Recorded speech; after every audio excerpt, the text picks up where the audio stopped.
In this video, I'm going to show you step-by-step instructions on how to replace the front screen on the iPhone 16 Pro Max. This one, as you can see, has got a very poorly fitted LCD type screen on it. But the screen that we're going to install in this video is going to be a genuine Apple service pack part. Start off, if you've not already, by turning the device off, and then take a pentalobe screwdriver and remove the two screws at the very bottom of the phone, either side of the USB-C port. So with them out of the way, I'm going to use a little magnetic tray just to keep my screws organized. Now I'm going to take one of these single-sided razor blades and I'm going to insert it into the bottom of the phone, and that's going to be in the gap just between the edge of the screen and the frame. And then because this has been replaced before, it's going to be really easy to pull it back. If yours hasn't been replaced before, it's going to be a bit tougher because that glue is notoriously difficult to get off. You're just going to add a few drops of isopropyl alcohol, give it 30 seconds or so, and what you'll be able to do is pull back that. If you're pulling this screen off and watching this video, chances are the screen's already broken, so don't panic. If it's already broken, you're not going to, it's broken anyway, isn't it? Anyway, pull back like that, insert the guitar pick into the small gap that you've created once it's big enough. And then it's going to look a bit like that. It's going to be sort of hanging off. And you can add another drop of alcohol. And then you're just going to run it round. This is going to come off so easily. However, it may be a bit trickier. You're going to have to push. You're going to have to use a bit of force. But because this one has been removed and messed about with before, it's going to be super easy for us. We're going to work our way all the way around. Once you've gone up that one side, then you're going to come back on yourself and come down the bottom edge again. And then you're going to follow it down this left-hand edge, the same edge as the volume buttons. And you're going to run it down. If it falls out, just go back to where you can get it in. Don't insert it too far. You don't want to damage anything inside. Although, on the iPhone 16 Pro Max, there's very little that can be damaged because everything's accessible from the back on these ones. When you get to the top, you might find it's a bit tricky. You can wiggle it about a bit. Sometimes it comes out like that. Other times, you might have to just get your pick, insert it in that top like that, and then just pry it out just to help it along. So this is a SY screen. What's on it? Don't know what that says just there, but it looks like it was May 2025, but it's absolute trash. That's the only thing I do know. Use a weighted object like this nice Omnivice just to prop the screen up whilst you're working on it.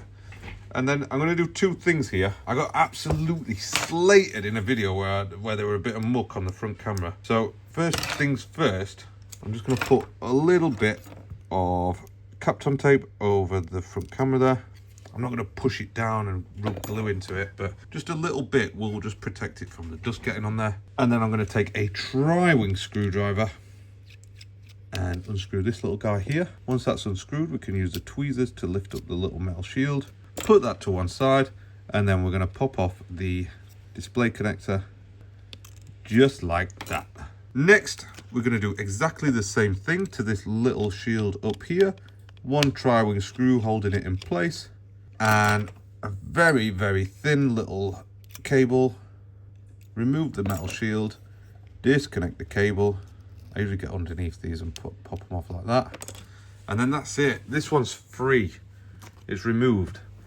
Now, if you're using an aftermarket screen, it won't come with this bit attached. If you need to, you have to remove that screw there, lift off the shield, and then warm this guy up, use some alcohol, get underneath it, and peel it off. Because it's been removed before, it's just, I don't know, it's super easy to get it off. And yeah, it's not ideal conditions, is it? Look at the state of it. That's why we use a genuine one. It's going to have this little sensor attached to it already. So let's get this. Actually, we're not going to do this just yet because we're going to clean up the frame first, because we can see the adhesive that is on this was the same one as was installed in it on the first place. Whoever's changed the screen on this previously never took the old adhesive off. This is the original. So we're going to have a little battle to get that off next. So when I'm removing this glue, I use a slightly modified number 4A X-Acto blade. It's slightly modified because I just shave a little bit off it so that it fits into this very small gap here. Otherwise, it doesn't quite fit and it just gets a bit, I don't know, crunchy. as you're trying to remove the glue. So yeah, use the modified 4A blade and very carefully work your way down there, all the way around. This, on this model, I don't know, it's just so hard to remove this glue.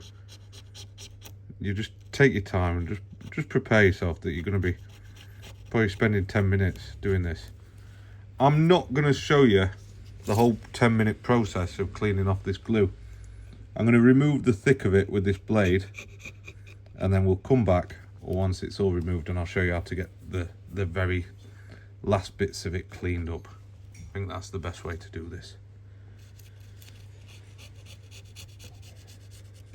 So as I promised, I would come back once I've removed all the glue. There was a bit down this edge that I was really struggling with, so I ended up using these nice tweezers that I've owned for the last 6 years, but they're on the way out. Anyway, once you've cleaned up as much of the thick of the adhesive as possible, I'm going to get a little piece of cotton wool off a cotton ball, and then I'm going to roll it up in my finger, and I'm going to make it look a little something like that so that I can get hold of it with the tweezers. And then I'm going to run a bead of alcohol down that edge there, and then I'm just going to like force that cotton wool into the little gap. And what you're going to notice is that everything's starting to clean up real nice if I do that.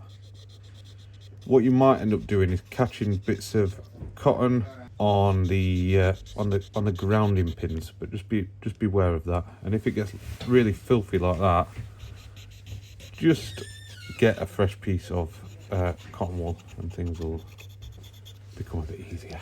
So I'm just going to carry on working all the way around, and then we'll have a look at the situation on those grounding pins. Don't panic.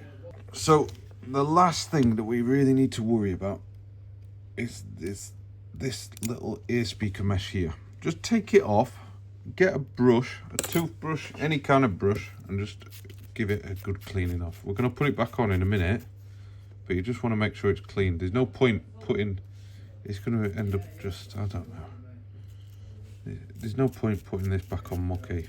We've got an opportunity to clean it, let's clean it. So now that that's nice and clean, I'm just going to rub off all this dust and stuff what's on there, because it is pretty messy. Then get a bit of cotton, what's left behind from that cotton wool. It's all looking pretty clean, pretty nice. And now we're going to get our new adhesive seal, and we're going to peel off that bit of it, and then we're going to line up. I would line up these bottom corners on these newer models of phone. I find that they just line up better. So once you've got that seal applied like that, you can just rub it down with the back edge of the tweezers. It was a bit awkward, this seal, to get in place.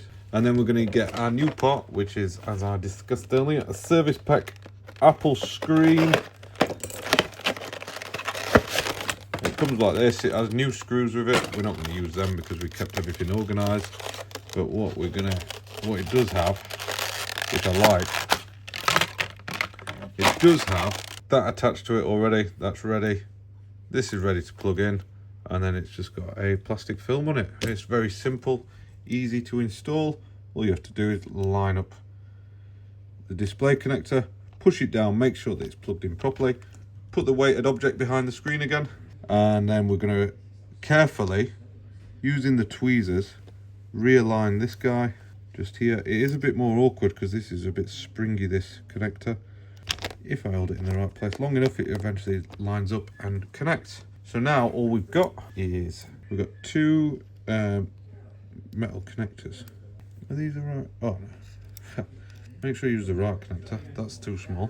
And then if you use the right metal plate, it'll slide under there, connect there, and then we can use the tri-wing screw, either the one what we are reusing or the one that came with the service pack, and secure that one down, followed by this one just here. Make sure it slides under that little bit. That's all connected. All we need to do now, if you want, you can test it, but for me, I am going to peel off the last of the adhesive seal, This is confidence, isn't it? Because I know that these screens work. Fold it over like that and peel off that last bit on the far side. And then we can line everything up. Starting up, oh hang on, that was a close call, weren't it? We're not gonna get it on with that big yellow tape on there. Peel off the protective tape. I'm gonna blow it. Look, there were a bit of dust and leftover gummins knocking about around there. Let's get that out of the way. Get the dust blower. It's dusty from previous, and I'm rushing here, aren't I, just to get the job done. I know how much work I've got to do today. Silly me. Should have definitely put that guy back in, shouldn't he? And we will use that as a gentle reminder to just make sure that everything is connected properly, lined up properly, before you rush into sealing it back up. Because all that's going to happen is you're going to have to take it apart again, and it's going to cost you a adhesive seal. So just do it right the first time. Connect the screen at the top first. Squeeze it in on that side, squeeze it in on that side, and this is now looking pretty good. We've got those two holes that need filling with two screws, 1 and 2. Resecure them with the pentalobe screwdriver. Don't be tempted to use the wrong one. I think that this phone needs an update, but before I do that, I'm going to try and recalibrate it on the software version that it's on. To recalibrate, plug it in whilst pressing and holding the volume buttons, both volume buttons. Once you get the Apple logo, then you're going to release those two buttons, and then it should go into diagnostic mode now. So we're on 26.2.1. Now, obviously, I'm doing this presently. You might watch this video in the future, and 26.2.1 might be old and out of date. So just bear that in mind. It currently works. I know that 26.3 is out, but I think that it might still let us do it on 26.2. It did last week. Don't know about this week. Agree to the terms and conditions, and then choose finish repair when you get to this screen. And it's going to do this little loading bar, and then hopefully it's going to recognize that it's got a new screen. So it's a new genuine Apple part on the display, and all you have to do is click continue, and it's just going to pair the chip with the phone. That's literally all it's doing. Once it's done that, the phone will restart. So we can restart now, restart, and the phone's going to come back on. Let's move this bit of gunk off there. It's got a plastic film on. I always leave that on. I leave that for the customer to sort out. I'm actually going to put a screen protector on this one for the customer. So now that it's finished, we can just go settings, in parts and service history. That the display is genuine, and I mean, compared to the junk what was on it before, this is 100 times better. It works, it sits flush. And now with this screen, interestingly, even though it's absolute junk, I need to repackage it up because this is the core.